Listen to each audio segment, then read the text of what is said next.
નમસ્કાર દર્શક મિત્રો, હું છું મહેશ ઠાકોર અને આપ જોઈ રહ્યા છો the Times of Mahisagar news. નજર કરીએ આજના મહત્વના. કેદારેશ્વર મહાદેવ મંદિર દામોદ ખાતે ત્રીજો મહારુદ્ર યજ્ઞ યોજાયો.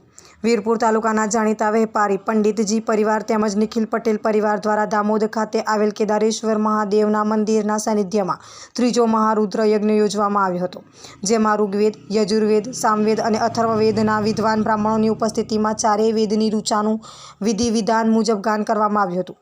તેની સાથે શિવજીને રીઝવવા માટે 2.5 લાખથી પણ વધુ આહુતિ આપવામાં આવી હતી. આ કાર્યક્રમમાં પ્રથમ દિવસે મહાયજ્ઞનો પ્રારંભ, દ્વિતીય દિવસ મહાદેવની પંચવસ્ત્ર પૂજા અને યજ્ઞ અને ત્રીજા દિવસે મહાયજ્ઞની પૂર્ણાહુતિ કરવામાં આવી હતી. આ પૂર્ણાહુતિમાં માનવ મહેરામણ ઉમટી પડ્યું હતું. આ મહારુદ્ર યજ્ઞમાં વીરપુરના પંડિતજી પરિવાર અને નિખિલભાઈ પટેલના પરિવાર તરફથી ત્રીજો મહારુદ્ર યજ્ઞનું આયોજન કરવામાં આવ્યું. આ યજ્ઞ 3 દિવસ સુધી ચાલ્યો હતો, જેમાં પટેલ પરિવાર દ્વારા 1 દિવસીય મહાપ્રસાદના દાતા તરીકે લાવો મળ્યો, જ્યારે દ્વિતીય દિવસીય મહાપ્રસાદનો લાવો પંડિત પરિવારને મળ્યો, જેમાં મહાદેવના દર્શને આવતા દર્શનાર્થીઓ તેમજ આમંત્રિત માનવ મહેરામણ ઉમટી હતું અને મહાદેવના પટાંગણમાં મહાપ્રસાદ આરોગી પાવન થયા.